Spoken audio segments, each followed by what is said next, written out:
नमस्कार, IBC 24 के इस खास कार्यक्रम में आपका स्वागत है। मैं हूं अभिषेक शर्मा।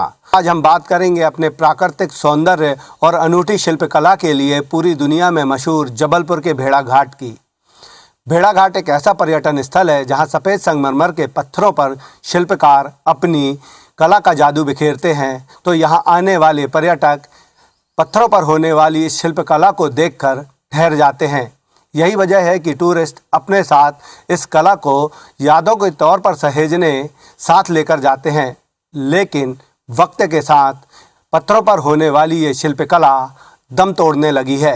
आखिर ऐसा क्या हुआ कि पत्थरों पर होने वाली ये शिल्पकला आज दम तोड़ रही है? जबलपुर की भेड़ा घाट की संगमरमरी चट्टानों के बीच बहती नर्मदा का सौंदर्य किसी का भी मन मोह सकती है। इस दूधिया सौंदर्य को देखने के लिए बड़ी संख्या में लोग देश विदेश से यहाँ आते हैं। यही वजह है कि भेड़ा घाट की बेमिसाल खूबसूरती को कोई जन्नत कहता है तो कोई कुदरत का नायाब नमूना। सफेद संगमरमर के बीच गिरती नर्मदा की ये अथाह जलराशि देखने वालों को एक बारगी अवाक कर देती है। कहा जाता है कि नियाग्रा फॉल के बाद भेड़ा घाट के धुआंधार में सबसे तेजी से पानी नीचे गिरता है और इससे दूर दूर तक छिटकते ठंडे पानी के छींटे आपकी हर थकान मिटा देते हैं। इसलिए धुआंधार के इस नजारे से किसी का भी नजरें हटाने का दिल नहीं करता। यहाँ भेड़ा घाट विश्व पर्यटन क्षेत्र है। देशों में नहीं विदेशों में पहचाना जाता है भेड़ा घाट।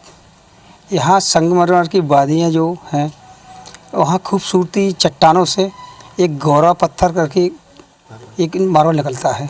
देशों में नहीं विदेशों में नहीं मिलता ये पत्थर, जो भेड़ा घाट में यहाँ पर मिलता है।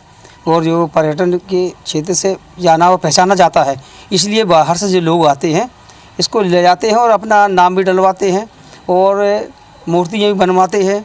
चाहे गणेश जी की मूर्ति हो, चाहे शंकर जी की मूर्ति हो, अगर छोटी मूर्ति बनवाते हैं तो उसी से ज़्यादा अक्सर बनाते हैं और नाम अपना डलवाते हुए हैं। ये भेड़ा घाट के बारे में हमने सुना बहुत था, इसलिए आज पहली बार देखने की इच्छा हुई तो हम 4-5 लोग आए हैं। कहाँ से आए थे? उज्जैन से। तो क्या देखा भेड़ा घाट में? हाँ, भेड़ा घाट में देखा यही है, जलप्रपात वगैरह देखना था। खूबसूरती भेड़ा घाट। हाँ, खूबसूरती देखनी थी, यहाँ के पहाड़, यहाँ का वो खूबसूरती देखने के लिए आए थे हम लोग।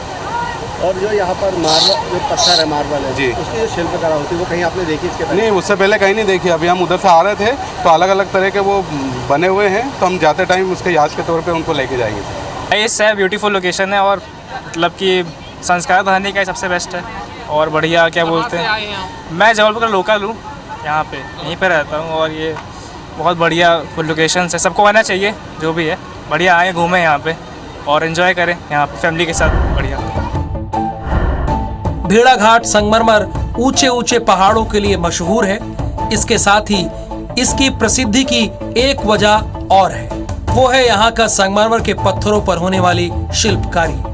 कहा जाता है कि भेड़ा घाट जैसी शिल्पकारी दुनिया में कहीं नहीं होती। भेड़ा घाट में जैसे कि धुआंधार प्रपात और यहाँ पर शिल्पकारी होती है कच्चे पत्थर पर, बहुत ही नुकीली और दुनिया की सबसे बेहतरीन शिल्पकारी यहाँ पर होती है। वहाँ से मैंने एक अपने लिए पत्थर पर संगमरमर के पत्थर पर अपनी फैमिली के लिए अपने छोटे भाइयों के नाम और अपना नाम और मॉम डैड लिखवाया है। इसको क्यों ले जाना चाहते हैं? जी, एक भेड़ा घाट की याद के तौर पर हम इसको ले जाना चाहते हैं। यहाँ बहुत अच्छा लग रहा है। यहाँ आने से काफ़ी कई बार हम लोग आ चुके हैं, मगर इस बार ज़्यादा अच्छा लग रहा है। क्या क्या दिखा आपने? यही काफ़ी बाजार है, काफ़ी दुकानें हैं, जो यहाँ संगमरमर की चीज़ बनती है वो अच्छी लगती है देखने में। और यहाँ की जो ये झरना है सब बहुत अच्छा लग रहा है। कहाँ से आए हैं आप? हम लोग रांची से आए। हाँ, अब तो ये पोल पत्थर बहुत मिलता, तो अब तो पत्थर नहीं मिल रहा। पत्थर का ठेका लिया जाता है, बेचते हैं हम लोग, खरीदते हैं, तो बना बेचते हैं हम लोग। रोजी से चल जाती है, नादमी के कृपा से पूरी चल जाती है। तो महंगे दामों में खरीदते हैं? हम दाम में 22 रुपये किलो मिल रहा है पत्थर। अब बनाओ, कटिंग करो, आधा पत्थर पक जाता है, आधा बनता है। तो कुछ नहीं, मैंने तो निकलती है वैसे। हमारा ये घर में चला आया पुश्तों से, हमारा अब बच्चे भी यही काम करते हैं और पीढ़ी से चला आया है। इसका ये घर घर काम होता है। भेड़ा घाट में शिल्पी माने हुए शिल्पी, जैसे आपने फ़ोटो भी दी तो फ़ोटो भी बनाते, इसका ये काम ही करते हैं। इसका ये काम यहीं पे होता था। यहाँ से पूरे ट्रकों से जाता, हार्ड स्टोन भी जाता था, सॉफ्ट स्टोन भी जाता था, दोनों प्रकार का जाता था। फिर अब क्यों सर यहाँ पर ना फिर नेचुरलिटीज खत्म हो जाएगी सर, अगर मान के चलो यहाँ का ये पूरा चला गया तो। इसीलिए गवर्नमेंट ने बंद करवा दिया इसका, सरकार ने। जब ये बंद हो गया तब कितनी परेशानी आती है? ये सर कम से कम ज़्यादा नहीं तो यहाँ से आता है सर, ये 300 किलोमीटर दूर से आता है सर। नरसिंहपुर, जिला नरसिंहपुर से आता है। महंगा मिलता है? महंगा मिलता है जी सर। तो कैसे अभी स्थिति पे है हम लोग का, ये 22 रुपये किलो के हिसाब से आ रहा सर। तो जो पहले हर घर में होता था, अब पहले बहुत कम घर में होता है। हाँ, पहले 5-6 रुपये किलो आता था सर, अब इसीलिए अब इससे महंगा करना पड़ा हम लोग को भी। धुआंधार और भेड़ा घाट में सफेद संगमरमर के बीच कल कल बहती नर्मदा के मन मोह लेने वाले नजारे को देखने वाले लोग इसकी खूबसूरती के कसीदे कसते थकते नहीं।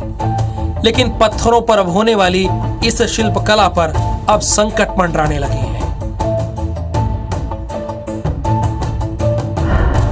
ये 20 साल हो गए हम लोग को ये काम करते हुए। तो पहले तो पत्थर की पुल बहुत व्यवस्था थी, मगर अब पत्थर नहीं मिल रहा।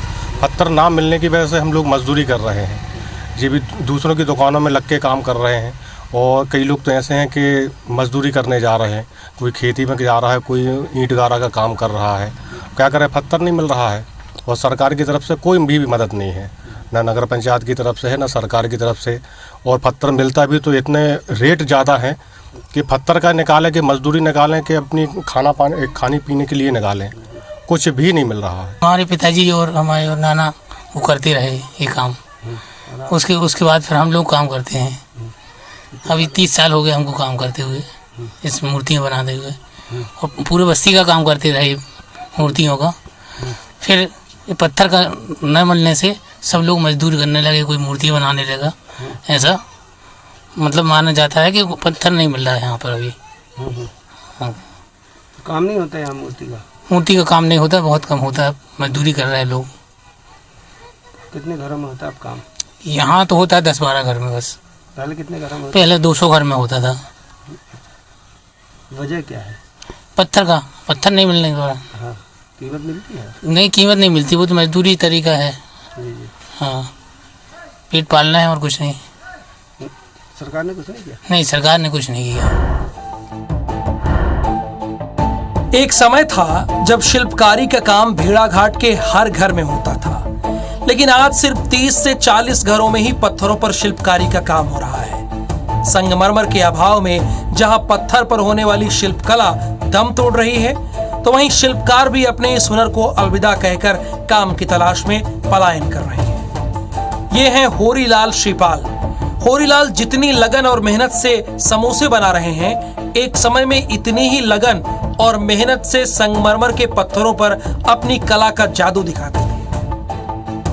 होरीलाल भी दूसरे शिल्पकारों की तरह ही गोरा पत्थर के नाम से भेड़ाघाट में मशहूर संगमरमर पर ऐसी कलाकृतियां बनाते थे जिसकी एक झलक देखने के लिए पर्यटकों के कदम ठहर जाते थे। लेकिन वक्त ने ऐसी करवट ली कि कभी मुनाफे का सौदा कहलाने वाली भेड़ाघाट की शिल्पकारी से 2 वक्त की रोटी का जुगाड़ होना मुश्किल होने लगा। होरीलाल की माने तो पहले गोरा पत्थर आसानी से शिल्पकारों को मिल जाता था, लेकिन भेड़ाघाट में मार्बल पर खुदाई पर रोक लगने के बाद से इसका फायदा खदान मालिकों ने उठाना शुरू कर दिया और होरीलाल ने अपनी कला को छोड़ चाय नाश्ते की दुकान से नाता जोड़ दिया। होरीलाल की तरह ही अर्जुन यादव भी हैं, जिनकी रग रग में शिल्प कला दौड़ती है, लेकिन अर्जुन ने भी शिल्प कला को अलविदा कह फोटोग्राफी सीखी और आज पर्यटकों को अपनी फोटोग्राफी की कला दिखा रहे हैं। जो काम हो रहा है सर, क्या करते हैं, ये जो गोरा पत्थर अभी आजकल मिल भी नहीं रहा है, तो कुछ कारीगर लोग, कुछ लोगों ने बंद कर दिया है और कुछ लोग कुछ दूसरा काम कर रहे, और जो कर भी रहे हैं तो वो क्या करते हैं, बड़े दुकानदारों को बेच देते हैं 40-50 रुपए का, और 100-200 रुपए का दुकानदार बेचता है। तो पहले बड़ी तादाद में होता था, पहले बहुत ज़्यादा। घरों में हो रहा है? अभी मुश्किल से 25% लोग करने लगे, पहले 100% से लोग करते थे। यही काम था पहले ही से यहाँ भेड़ाघाट में प्रॉपर में, मार्बल का जो काम निकलता है। अब क्या है, गोरा पत्थर मिल भी नहीं रहा ना, उसी कारण, क्योंकि सरकार ने बैन लगा दिया है, कहीं नहीं तोड़ाई होगा जी। क्यों बैन लगाया, क्या बताया? ये सुंदरता ख़त्म हो जाएगी, इसको तोड़ेंगे तो सुंदरता ख़त्म हो जाएगी। सुंदरता के कारण भेड़ाघाट प्रसिद्ध है। मूर्ति बनाते हैं तो 4 महीना गाइड जो बाहर से लोग आते हैं घूमने के लिए उनको गाइड करते हैं, घुमाते हैं। 100-200-500 रुपये मिल जाता है, बस उसी से गुजारा चलता है। होरीलाल और अर्जुन की तरह ऐसे बहुत से शिल्पकार हैं जो पीढ़ियों से मिले अपने इस हुनर को छोड़कर पेट की आग बुझाने के लिए दूसरे कामों की तलाश में पलायन कर रहे हैं। बढ़ती महंगाई के कारण संगमरमर का पत्थर महंगा होने के कारण इस उद्योग की कमर टूट गई है। आज हालात ये हैं कि संगमरमर पर कलाकृतियां उकेरने वाले अपने परिवार को पालने के लिए कोई भी काम करने को मजबूर हैं। यहाँ रोजगार सीजन पे मिल जाए तो अच्छी बात है। जैसे अब हाफ डाउन है, अब यहाँ कुछ नहीं है, रोजगार मिलेगा तो पत्थर का काम बंद कर दें। पहले हर घर में होती थी, बहुत कम घर में हाँ, वजह पत्थर ही है मेन। तो जो कलाकार हैं, शिल्पकार हैं, वो कहाँ जा रहे हैं काम बनने करते? तो वे अभी इस समय पे भी जाते हैं, कहीं कहीं काम लग जाता तो चले जाते हैं, नहीं तो घर में बैठे रहते, घिसाई करते रहते हैं। यही है। ऐसा नहीं है कि शिल्पकारों की परेशानियों का किसी को पता नहीं है। नगर परिषद भेड़ाघाट के अधिकारियों से लेकर जनप्रतिनिधियों तक सभी भेड़ाघाट की पहचान बन चुकी शिल्पकला के दम तोड़ने से अच्छी तरह वाकिफ है। नगर परिषद भेड़ाघाट के सीएमओ की माने तो शिल्पकारों के पलायन की एक वजह ये भी है कि भेड़ाघाट में मूर्तियों के बड़े कारोबारी दूसरे राज्यों से मूर्तियां लाकर बेचने का काम कर रहे हैं। उन्होंने ये भी कहा कि शिल्पकार पलायन ना करें, इसके लिए शासकीय योजनाओं से उन्हें जोड़कर राहत देने का काम किया जा रहा है। कार्य आप देख ही रहे हैं, वो हिंदुस्तान में कहीं पे भी नहीं मिलती देखने को। जिस तरीके की शिल्पकारी यहाँ पे आपको गौरा पत्थर पे देखने को मिलती है। आप चाहें तो अपने नाम लिखवा सकते हैं, भगवान की मूर्तियाँ हैं, तमाम चीज़ें जो हैं वो भेड़ाघाट की ओर आकर्षित करती हैं हम पर्यटकों को, और हम लोग आते हैं। अब क्या क्या लेकर गए हैं? कई बार मैं परिवार के लिए नाम लिखवा के लेके गया हूँ, भगवान की मूर्तियाँ लेके गया हूँ जो स्थापित है आज भी हमारे घर में। कलाकृति के मामले में भेड़ाघाट बहुत पर्यटन स्थल में बहुत आगे है, और वर्तमान में देखा जा रहा है कि माननीय उच्च न्यायालय के निर्णय में जो आदेश हुआ है उसके अनुसार यहाँ आसपास 5 किलोमीटर का, लगभग 5 किलोमीटर के आसपास का एरिया में कोई खुदाई और माइनिंग्स के कोई जो कार्य हैं वो सारे प्रतिबंधित हैं। जो छोटे कारीगर हैं उनको पत्थर अवेलेबल ना हो पाना या अन्य कई समस्याएं जो रहती हैं, इस कारण से वो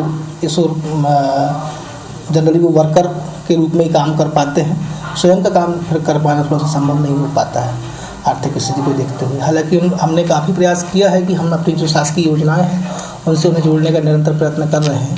स्वरोजगार जैसी योजनाएं माननीय मुख्यमंत्री जी के द्वारा चलाई जा रही हैं, उन सभी योजनाओं में उनको जोड़कर लाभ देने का प्रयास निरंतर कर रहे हैं ताकि उन लोग भी अपना व्यापार आगे बढ़ा सकें। संगमरमर के सौंदर्य को निहारने के लिए भेड़ाघाट आने वाले पर्यटक याद के तौर पर अपने साथ संगमरमर पर होने वाली शिल्पकला को ले जाते हैं ताकि इसे सुनहरी यादों के रूप में सहेज कर रख सकें। लेकिन जिस तरह से गोरा पत्थर यानी संगमरमर के अभाव में शिल्पकला धीरे धीरे सिमट रही है, उसे देखकर तो यही लगता है कि वो दिन दूर नहीं जब दूसरे उद्योगों की तरह भेड़ाघाट के शिल्प उद्योग की सांसें टूट जाएंगी और ये कला कहानियों में कहीं खो जाएगी।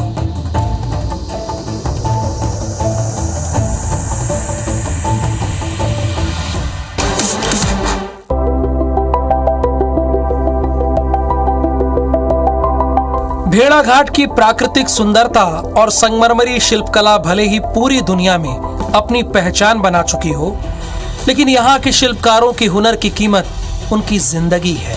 असल में संगमरमर के पत्थरों पर अपना हुनर बिखेरने के चलते शिल्पकार लंग्स सेराइसिस यानी सिलिकोसिस की बीमारी की चपेट में आने लगे। इसकी मुख्य वजह है मूर्ति बनाते समय संगमरमर के पत्थरों से निकलने वाली धूल और डस्ट सांसों के जरिए शिल्पकारों के शरीर में जाकर उन्हें बीमार कर रही है। इसके चलते उनकी जिंदगी ही खतरे में पड़ती जा रही है। जो लोग भी खासकर पत्थरों पे काम करते हैं और ज़्यादा डस्ट उड़ती है, उसमें जो छोटे छोटे कण उड़ते हैं, वो जब उनकी सांस के द्वारा उनके लंग्स में जाते हैं तो एक सिलिकोसिस नाम की बीमारी उनको होती है।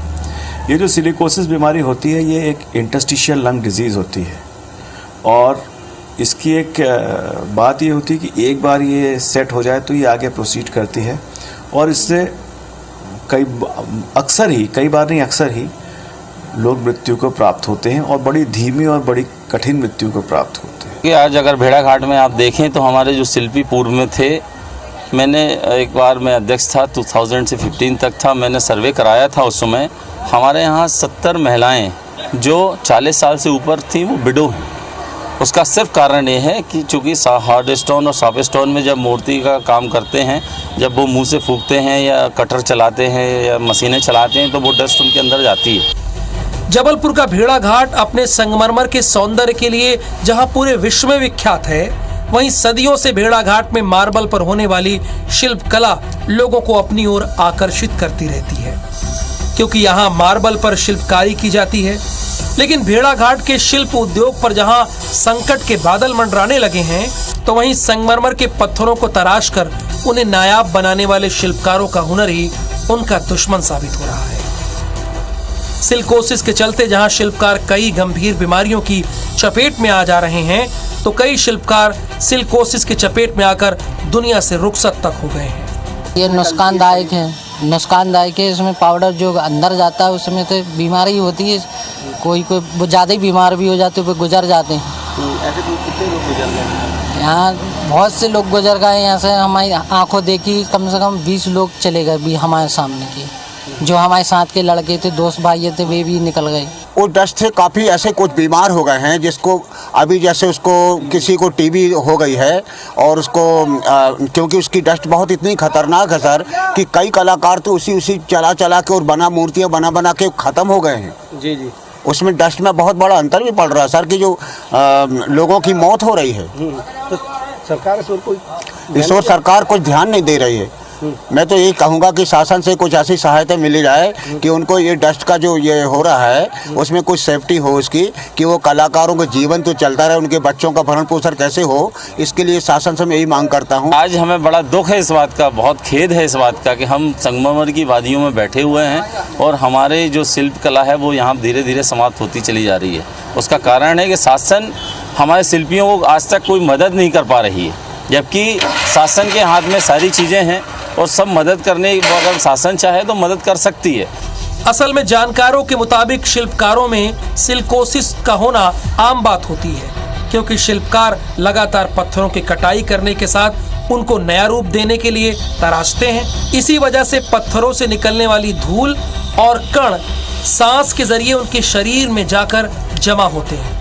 लेकिन जानकारी के अभाव और नियमित स्वास्थ्य परीक्षण न होने की वजह से फिर यही धूल और कण सिलिकोसिस बीमारी का रूप ले लेते हैं। डॉक्टरों की माने तो वक्त के साथ यदि शिल्पकार को सिलिकोसिस का पता चल जाए तो बीमारी की शुरुआती स्टेज में रोकथाम की जा सकती है, लेकिन सिलिकोसिस बीमारी का देर से पता चलने पर फिर मौत से भी सामना करना पड़ता है। लेकिन हैरत की बात यह है कि विश्व प्रसिद्ध भेड़ाघाट में शिल्प कला का काम पीढ़ियों से होता आ रहा है, लेकिन यहाँ पर एक भी स्वास्थ्य केंद्र नहीं है और ना ही स्वास्थ्य शिविर ही लगाए जाते हैं, जिसका खामियाजा शिल्पकारों को बीमार होकर भुगतना पड़ता है।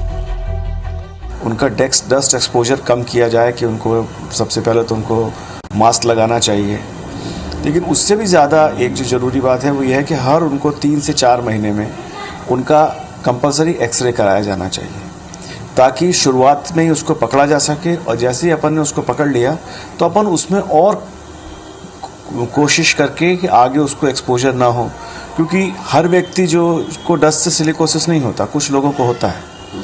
तो जिनको होता है उनको चिन्हित करना, उसके बाद उनको निकालना, उनको उससे बचाना और जो भी उनका डैमेज हुआ है उसका इलाज करना, ये हमारा लक्ष्य होना चाहिए।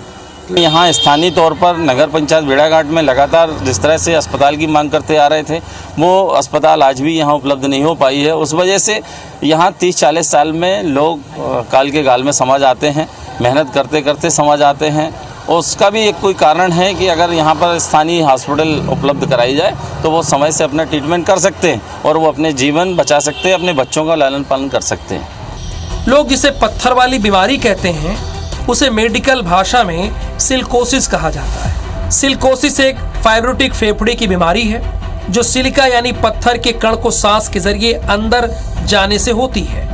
जानकारों के मुताबिक खदान में पत्थर खोदने और पत्थर तोड़ने और तलाशने वाले इसके सबसे ज्यादा शिकार बनते हैं। इसके अलावा पत्थर पीसने, पत्थर की मूर्तियां बनाने, मूर्तियों पर पॉलिश करने वाले कलाकार और मजदूर को इस बीमारी के होने का जोखिम ज्यादा रहता है, क्योंकि फेफड़ों की ये सिलिकोसिस बीमारी अब तक लाइलाज है। दम तोड़ती भेड़ाघाट की शिल्पकला पर ये थी हमारी आज की खास रिपोर्ट। अगले हफ्ते किसी और मुद्दे के साथ आपसे होंगे रूबरू। तब तक के लिए मुझे और मेरे कैमरामैन गणेश विश्वकर्मा को दीजिए इजाज़त। नमस्कार।